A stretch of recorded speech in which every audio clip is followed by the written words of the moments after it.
Bien souvent, on n'adore pas parce qu'on n'a pas de révélation. On ne sait pas qui est Dieu. On ne sait même pas qui nous sommes réellement. On ne sait pas d'où on vient. On ne sait pas où on va. On a l'intelligence obscurcie. On ne voit pas. Il y a des réalités spirituelles qui nous échappent. Et comme Géasi, on est rempli de peur. Comme Géasi, on court, on tremble. Comme Géasi, on cherche autre chose que la gloire de Dieu. Mais on a besoin que le serviteur de Dieu prie pour nous et qu'il dise, Seigneur, ouvre ses yeux. Parce que quand les yeux du serviteur s'est ouverts, il a vu qu'il y avait autour d'eux une armée de chars flamboyants. Et il a dit, écoute, ceux qui sont avec nous sont en plus grand nombre que ceux qui sont contre nous. Une révélation de ce que nous sommes, ce que nous sommes réellement, à quoi nous sommes destinés, quel est l'héritage qui nous attend. Mais quand nous avons cette révélation, quand on sait où je vais, ce que je vais être, ce que je suis déjà dans la pensée de Dieu, je sais qu'il m'aime, je sais qu'il m'a accepté, il m'a sauvé, il m'a comblé de toutes les grâces. Je loue, je glorifie son nom. Une révélation de Dieu. Je sais qu'il est bon, il est plein d'amour. Ces voies, je ne comprends pas. Je ne comprends pas pourquoi il me fait passer souvent par les chemins sinueux de la douleur, de la souffrance, des larmes, les chemins de la mort. Pourquoi il me fait passer par là? Je ne sais pas. Mais je sais qu'il m'aime. Et parce qu'il m'aime, je vais le louer. Il faut une révélation. Il faut une révélation. Il faut une préparation. Il faut une préparation. Et c'est une occasion de nous rappeler combien le culte du dimanche est important. Et combien nous devons déjà nous préparer samedi avant de venir. Abraham s'est préparé. Il a pris le bois. Il a pris le couteau. Il a cherché des serviteurs. Et il a dit, bon, on y va. Il s'est préparé.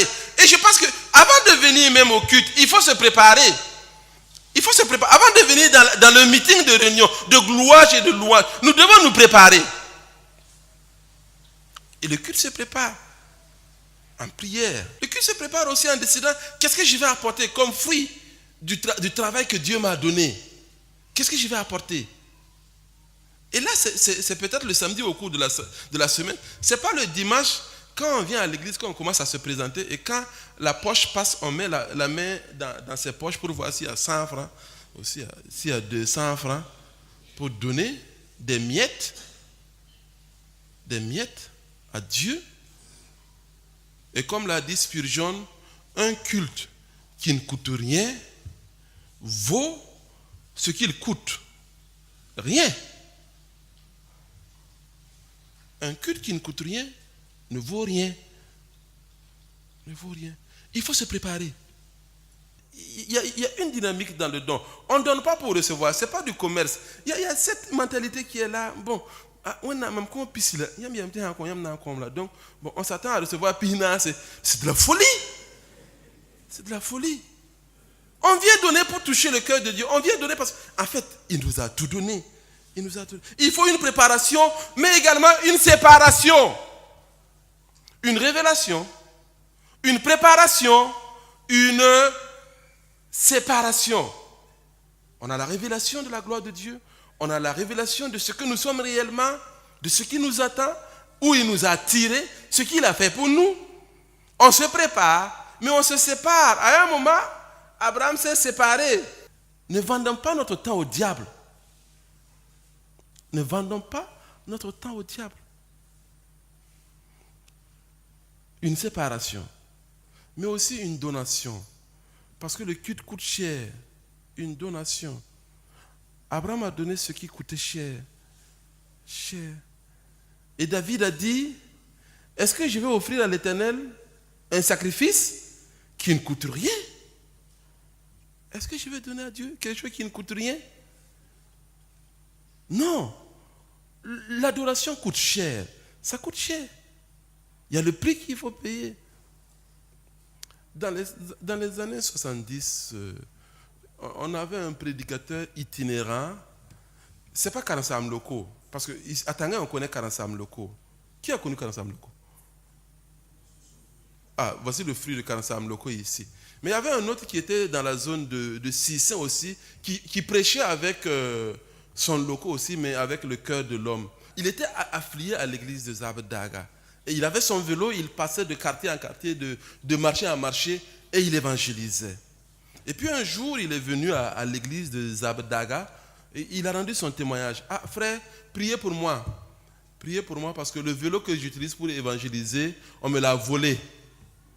Priez parce que, bon, je veux ce vélo pour continuer à faire mon ministère.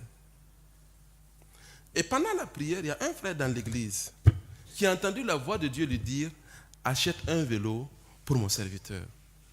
Il dit qu'il a entendu. Un mois est passé, le pasteur est revenu rendre compte de son activité. Il dit, ah, je n'ai pas encore de vélo, donc le travail a ralenti. Priez pour moi, il faut que j'ai un vélo pour continuer à évangéliser.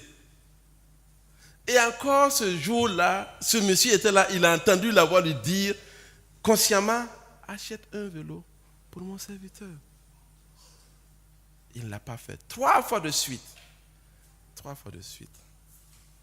Le 4e mois, le monsieur est revenu avec un vélo tout neuf. Ce n'est pas Sovelcom, c'est Peugeot.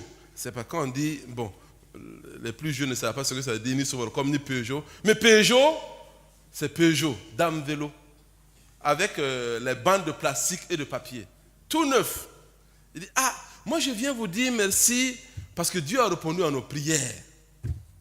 J'étais à Sissin, dans un marché, et j'ai évangélisé avec le cœur de l'homme. Et quand j'ai fini d'évangéliser, j'ai rangé mon papier dans le carquois, je partais. Il y a un monsieur qui portait des macaouis. Donc c'était un lagui qui portait des macaouis, qui m'a dit, monte sur ma 3 vitesses. Qui a connu 3 vitesses? Je ne sais pas. Ah d'accord, là on commence à s'approcher, d'accord. Monte sur ma 3 vitesses. Et lui, il est monté sur la 3 vitesses. Ils sont allés à côté de la Lonabé. À l'époque, il y avait un certain Cissé. Qui a connu Cissé? Ah bon, d'accord. Chez Cissé. Et il dit, amène ta carte d'identité. Il a pris, il est rentré, il est sorti avec le vélo tout neuf. Ce matin pour moi. Voilà. Et je lui ai dit, mais monsieur, qui êtes-vous? Il dit, non, ne demande pas mon nom. Seulement ton message m'a touché. Je sais que Dieu t'a parlé et il m'a parlé. Merci. Que Dieu te bénisse. Gloire à Dieu. Et quand le monsieur a témoigné, il y a quelqu'un qui a crié au fond de la salle. Il a crié. Je dis à Moré, Wenam, nyam nandi ka kugo tubo nyamba, mbahmam. Wenam, nyam nandi ka kugo tubo nyamba, mbahmam. Et le pasteur est venu, on ne pouvait pas le faire taire. Il disait littéralement, Seigneur, tu vas prendre les pierres pour te glorifier, en me laissant. Est-ce que tu vas m'abandonner pour prendre les pierres pour te glorifier? Mais combien de fois le Seigneur t'a dit de le glorifier? Combien de fois? 1 fois? 2 fois? 3 fois? Et c'est avec peine qu'on l'a fait sortir de l'église. Jésus a dit, s'ils se taisent, si ces gens-là se taisent, qui va crier? Les pierres. Est-ce que nous allons nous taire? Nous n'allons pas nous taire. Nous n'allons pas nous taire. Est-ce que nous sommes dans l'amertume? Nous pouvons louer. Est-ce que nous sommes dans le découragement? Nous pouvons louer. Est-ce que nous sommes dans la tristesse? Nous pouvons louer. Est-ce que nous sommes en proie à des difficultés immenses et on ne comprend pas pourquoi? Pourquoi le Seigneur me conduit dans ce chemin? Dimanche prochain, on va parler de ça, le chant des martyrs. Pourquoi? Jusqu'à quand? Jusqu'à quand tu vas te taire? Pourquoi? Mais même si on ne comprend pas, parce qu'il ne nous demande même pas de comprendre, on peut louer et adorer. Un couple avait un enfant malade, une maladie orpheline, ça veut dire d'une maladie dont on ne connaît pas beaucoup de choses, mais qui fait plonger l'enfant dans des crises de démence. On fait des examens, on n'a jamais compris, et l'enfant était devenu un fardeau pour la famille, un fardeau parce que bon, on ne sait pas ce qu'il faut faire. On a prié. On a partagé le sujet avec des églises. Et chaque fois, on priait, Seigneur, s'il te plaît, guéris cet enfant. S'il te plaît, guéris-le, guéris-le, guéris-le. Rien ne se passait, rien ne se passait. Et un jour, ce couple a assisté à une conférence sur la louange et l'adoration. Et l'hypothèse que le pasteur présentait était celle-ci. En toutes circonstances, rendez grâce et louez le Seigneur. En toutes circonstances. Même face à la mort, ce qu'il a dit, même face à la mort, rendez grâce et louez le Seigneur. Et le couple est reparti troublé. Mais ce pasteur est cynique. Il est cynique. Comment on peut rendre grâce pour cette situation? Est-ce que Dieu est machiavélique? Est-ce que Dieu est méchant? Comment on peut rendre grâce dans cette situation? Comment on peut glorifier Dieu devant tant de soucis, devant tant de larmes? Ah non. Et bien sûr, ils ont suivi la courbe des psaumes. On commence par la révolte, on commence par la colère, on commence par l'indignation, on commence par l'abattement, les questionnements. Mais on finit toujours par rendre grâce à Dieu.